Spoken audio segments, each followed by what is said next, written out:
Hello friend, जय श्री राधे राधे। आप सब कैसे हैं? आशा करते हैं हम आप स्वस्थ होंगे, मस्त होंगे। तो आपका अपने चैनल कान्हा की दीवानी में स्वागत करते हैं।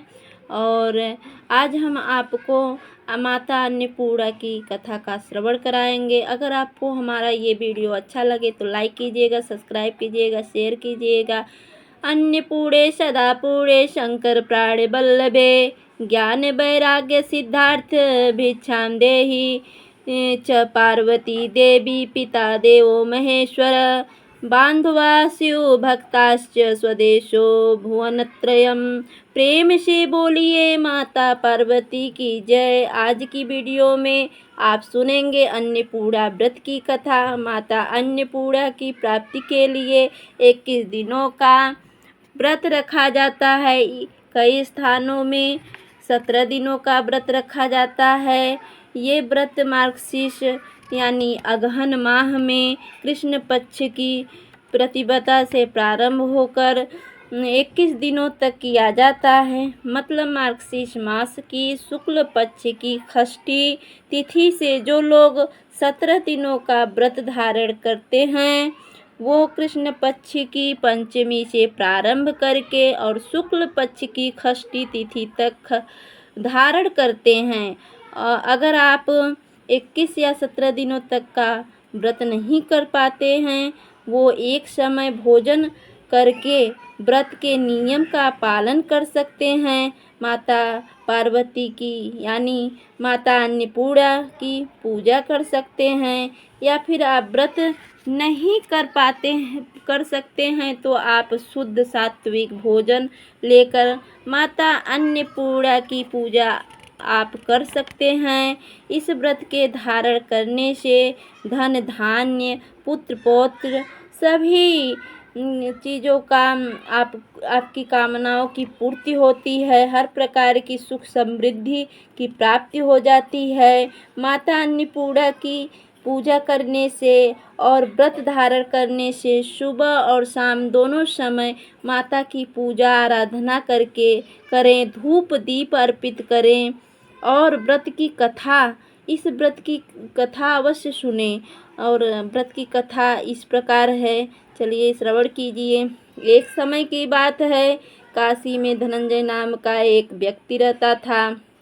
उसकी पत्नी का नाम सुलक्षणा था।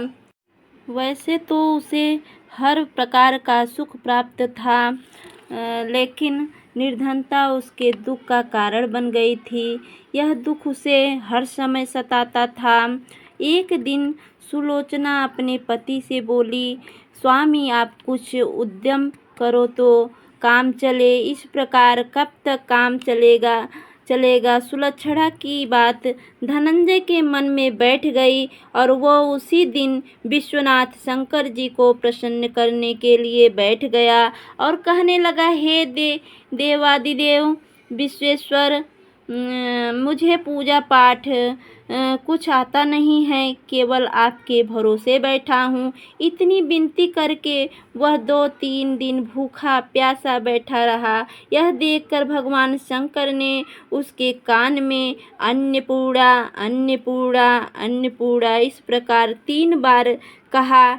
यह कौन क्या कह रहा गया, इसी सोच में धनंजय पड़ गया कि मंदिर से आते ब्राह्मणों को देखकर पूछने लगा, पंडित जी अन्नपूर्णा कौन है? ब्राह्मणों ने कहा, तू अन्न छोड़ बैठा है, सो तुझे अन्न की बात सूझती है, जा घर जाकर अन्न ग्रहण कर। धनंजय घर गया, स्त्री से सारी बात कही। वह बोली, नाथ चिंता मत करो, स्वयं शंकर जी ने यह मंत्र दिया है, वे स्वयं ही खुलासा करेंगे, आप फिर जाकर उनकी आराधना करो। धनंजय फिर जैसा का तैसा पूजा पाठ में बैठ गया। एक रात्रि में शंकर जी ने आज्ञा दी और कहा, तू पूर्व दिशा में चला जा। वह अन्नपूर्णा का नाम जपता जाता और रास्ते में फल खाता, झरनों का पानी पीता जाता है। इस प्रकार कितने ही दिनों तक चलता गया। वहाँ से चांदी सी चमकती वन की शोभा देखने में आई, सुंदर सरोवर देखने में आया। उसे किनारे कितनी ही अप्सराएं झुंड बनाए बैठी थी, एक कथा सुनाती और सब मिलकर माँ अन्नपूर्णा इस प्रकार बार बार कहती थी। यह अगहन मार्गशीर्ष माह की उजेली रात्रि थी और आज से ही व्रत का आरंभ था। जिस शब्द की खोज करने वह निकला था वह उसे वहाँ सुनने को मिला। धनंजय ने उसके पास जाकर पूछा, हे देवियों, आप क्या करती हो? उस सब ने कहा, हम सबका माँ अन्नपूर्णा की व्रत करती हैं। धनंजय ने पूछा, व्रत पूजा करने से क्या होता है? यह किसी ने किया भी है? इसे कब किया जाए? कैसा व्रत है? मैं और कैसी विधि है? मुझसे भी विस्तार से बतलाओ। वे कहने लगी, इस व्रत को सब कोई कर सकते हैं। 21 दिन तक के लिए 21 गांठ सूत लेना चाहिए। 21 दिन यदि न बने तो एक दिन उपवास करें। यह भी न बने तो केवल कथा सुनकर प्रसाद ले, निराहार रहकर कथा कहें। कथा सुनने वाला कोई न मिले तो पीपल के पत्तों को रख, सुपारी या घृत कुमारी, गुआर पाठ, वृक्षों को सामने कर, दीपक को साक्षी कर, सूर्य, गाय, तुलसी या महादेव को बिना कथा सुनाए मुख में दाना न डाले। यदि भूल से कुछ पड़ जाए तो एक दिवस फिर उपवास करें। व्रत के दिन क्रोध न करें और झूठ न बोले। धनंजय बोला, इस व्रत के करने से क्या होगा? वे कहने लगी, इसके करने से अंधों को नेत्र मिले, लूलों को हाथ मिले, निर्धन के घर धन आए। जो जिस कामना से व्रत करे माँ उसकी इच्छा पूरी करती है। वह कहने लगा, बहनों, मेरे पास भी धन नहीं है, विद्या नहीं है, कुछ भी तो नहीं है। मैं तो दुखिया ब्राह्मण हूँ। मुझे इस व्रत का सूत दोगी? हाँ भाई, तेरा कल्याण हो, हम तुम्हें अवश्य देंगी। ले इस व्रत का मंगल सूत ले। धनंजय ने व्रत किया। व्रत पूरा हुआ। तभी सरोवर में से 21 खंड की सुवर्ण सीढ़ी हीरा मोती जड़ी हुई प्रकट हुई। धनंजय जय अन्नपूर्णा कहता जाता था। इस प्रकार कितनी ही सीढ़ियाँ उतर गया तो क्या देखता है कि करोड़ों सूर्य से प्रकाशमान अन्नपूर्णा का मंदिर है। उसके सामने सुवर्ण सिंहासन पर माता अन्नपूर्णा विराजमान है। सामने भिक्षा हेतु शंकर भगवान खड़े हैं। देवतागण चवर डुलाती हैं। कितनी ही हथियार बांधे पहरा देती हैं। धनंजय दौड़कर जगदम्बा के चरणों में गिर गया। देवी उसके मन का क्लेश जान गई। धनंजय कहने लगा, माता, आप तो अंतर्यामी हो, आपको अपनी दशा क्या बताऊं? माता बोली, मेरा व्रत किया है, जा, संसार तेरा सत्कार करेगा। माता ने धनंजय की जिह्वा पर बीज मंत्र लिख दिया। तो उसके रोम रोम में विद्या प्रकट हो गई। इतने में क्या दिखता है कि वह काशी विश्वनाथ में के मंदिर में खड़ा है। वरदान ले धनंजय घर आया।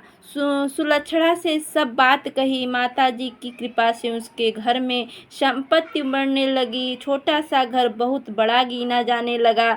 जैसे शहद के छत्ते में मक्खियाँ जमा होती है, उसी प्रकार अनेक सगे संबंधी आकर उसकी बड़ाई करने लगे। कहने लगे, इतना धन और इतना बड़ा घर, सुंदर संतान न हो तो इस कमाई का कौन भोग करेगा? तो सुलक्षणा से संतान नहीं है, इसलिए दूसरा विवाह करो। अनिच्छा होते हुए भी धनंजय को दूसरा विवाह करना पड़ा और सती सुलक्षणा को सौतन का दुख उठाना पड़ा। इस प्रकार दिन बीतता गया। फिर अगहन मास आया। नए बंधन से बंधे पति से सुलक्षणा ने कहलाया कि हम व्रत के प्रभाव से सुखी हुए हैं, इस कारण यह व्रत छोड़ना नहीं चाहिए। यह माता जी का प्रसाद है जो हम इतने संपन्न और सुखी हैं। सुलक्षणा की बात सुन धनंजय उसके यहाँ आया और व्रत में बैठ गया। नई बहू के इस व्रत की खबर नहीं थी। वह धनंजय के आने की राह देख रही थी। दिन बीतते गए और व्रत पूरे होने में 3 दिवस बाकी थे कि नई बहू को खबर पड़ी। उसके मन में ईर्ष्या की ज्वाला दहकने लगी और थी। सुलक्षणा के घर आ पहुंची और उसने वहां भगदड़ मचा दी। वह धनंजय को अपने साथ ले गई। नए घर में धनंजय को थोड़ी देर के लिए निद्रा ने आ दबाया। इसी समय नई बहू ने उसका व्रत का सूत तोड़कर आग में फेंक दिया। अब तो माताजी का कोप जग गया। घर में अकस्मात आग लग गई। सब कुछ जलकर खाक हो गया। सुलक्षणा जान गई और पति को फिर अपने घर ले आई। नई बहू रूठ कर पिता के घर जा बैठी।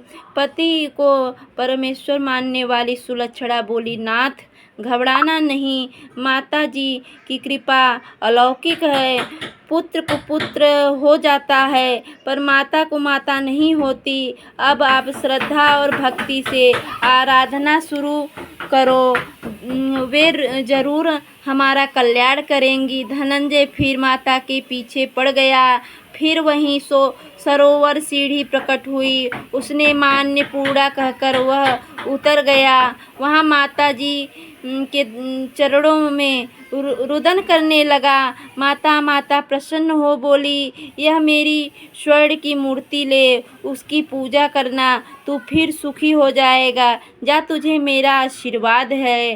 तेरी स्त्री सुलक्षणा ने श्रद्धा से मेरा व्रत किया है, उसे मैंने पुत्र दिया है। धनंजय ने आंखें खोली तो खुद को काशी विश्वनाथ के मंदिर में खड़ा पाया। वहां से फिर उसी प्रकार घर को आया। इधर सुलक्षणा के दिन चढ़े और महीने पूरे होते ही पुत्र का जन्म हुआ।